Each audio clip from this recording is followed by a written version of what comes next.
Hola, bienvenido a La Piltrafa. Hoy veremos un tema muy interesante: asumir la responsabilidad, la enseñanza del existencialismo. El existencialismo es una corriente filosófica desarrollada entre el siglo XIX y el siglo XX.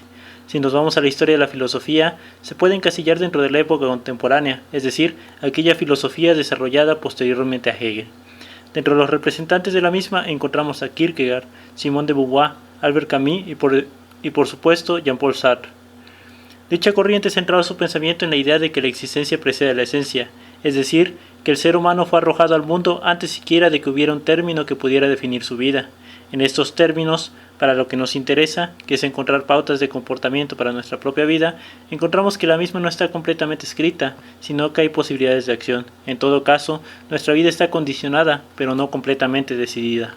En ese sentido, la vida es proyecto, es decir, algo que se va construyendo a lo largo de la misma y, por ende, algo completamente inacabado hasta el día que uno muera, que es cuando se podrá decir que Pedro era tal o cual cosa, sin temor a equivocarnos, puesto que ya no puede ser una cosa diferente. La libertad de acción en la propia vida se acaba con la muerte. Específicamente el existencialismo ateo, aquel que defiende Sartre, considera como principio que no hay tal cosa como un Dios. Si se quiere, se puede tomar simplemente como un principio práctico, mas no como una teoría propiamente dicha.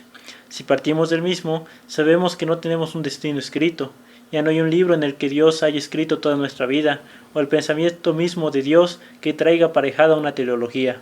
Pero también no tenemos ese sostén al cual acudir cuando nos encontramos solos o cuando queremos delegar una responsabilidad. Al no haber un Dios, entramos en lo que se conoce como desamparo.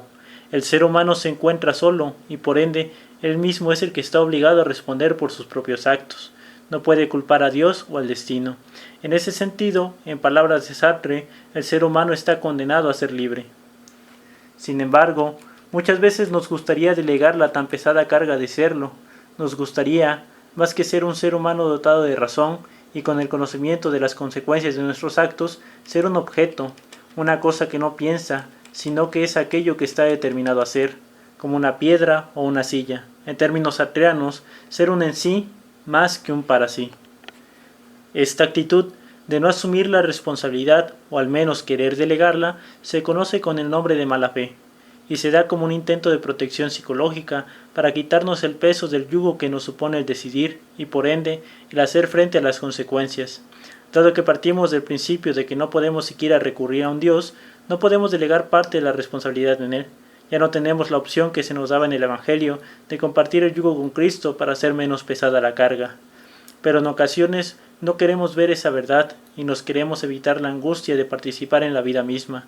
Así, la mala fe se expresa en la búsqueda de ser una cosa o de que otro asuma la responsabilidad de nuestros actos, bien de manera malévola o bien partiendo desde la ingenuidad o un cierto desconocimiento. Este último caso se puede ejemplificar en la búsqueda de un consejo. Nos señala Sartre que uno sabe, al recurrir a una persona, aproximadamente cuál es el consejo que esa persona nos va a dar y, sin embargo, acudimos a ella con el fin de hacernos los ciegos para que, cuando algo salga mal, tengamos a quien echar la culpa. Sabemos, por ejemplo, la opinión de un sacerdote frente al adulterio y acudimos a él en busca de una respuesta, que sabemos ya cuál es, para no tomarla por nosotros mismos. Acudimos al amigo que toma o que se droga, para preguntarle si causa algún problema, para no tener que decidir si lo que hacemos está bien o mal, no en un plano moral, sino en relación con nuestro cuerpo o nuestra salud. Pero en estos casos ya sabemos la respuesta que nos van a dar. El sacerdote nos dirá que el adulterio está mal, y el amigo que se droga nos dirá que no es la gran cosa, y que a él no le ha hecho ningún daño. Pero, en todo caso, ya sabíamos sus respuestas, solo queríamos una excusa para no decidir por nosotros mismos, y, como digo, en caso de que algo salga mal, tener a quien echar la culpa, o, cuando menos, creer que esa culpa no es nuestra.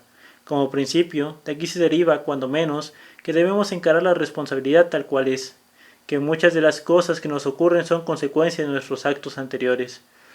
Pero tampoco hay que ser ingenuos. Sartre no señala que hay completa libertad, puesto que eso sería absurdo, ni que las consecuencias son agradables en todos los casos, o que sean solo dependientes de lo que pensamos, como una idea de que si piensas en X, lo tienes por solo pensarlo, lo que sería aún más absurdo, sino que hay limitantes externas al individuo, mismas que se conocen como condiciones, esto es, una serie de limitaciones que tenemos por el mero hecho de estar en un contexto determinado y tener ciertas cualidades intrínsecas a nosotros mismos. Es así que, aunque nosotros queramos ser reyes de nuestro país, no podríamos al no haber nacido en una familia noble, y sobre todo porque la monarquía no sea la forma de gobierno predominante. No podríamos volar con solo quererlo, puesto que nuestro organismo no tiene las condiciones físicas para hacerlo, como las aves sí lo tendrían. Podemos volar en avión o en avioneta o algún otro vehículo, pero tenemos que tener el dinero suficiente para hacerlo, un mínimo de movilidad para llegar al mismo, entre muchas otras cosas.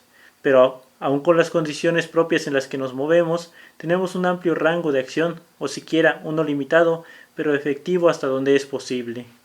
Sabiendo esto, podemos extraer algunas consecuencias de carácter práctico que nos servirán en nuestra vida. Lo primero, y más importante de todo, es encarar la responsabilidad. No tratar de evitar decidir o excusarse en interpretaciones externas que nos permitan delegar la responsabilidad. Después de todo, como dijo Sartre, el hombre está condenado a ser libre. Y no tiene uno que ser ateo necesariamente, como dijimos antes. Puede ser uno profundamente religioso, pero saber, en todo caso, que no podemos echar la culpa a un ente ajeno de todas las cosas que nos ocurren, sea este Dios o incluso el Estado.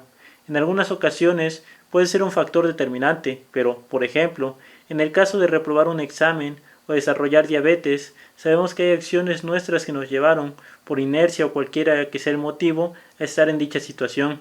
Una al no estudiar y otra al no tener o no procurarse una dieta balanceada que nos permite desarrollarnos de manera saludable. Y si no podemos hacer eso, si no podemos aceptar la libertad con todas las consecuencias, tanto positivas como negativas que traiga, podemos tratar de hacer uso de la mala fe de una manera productiva.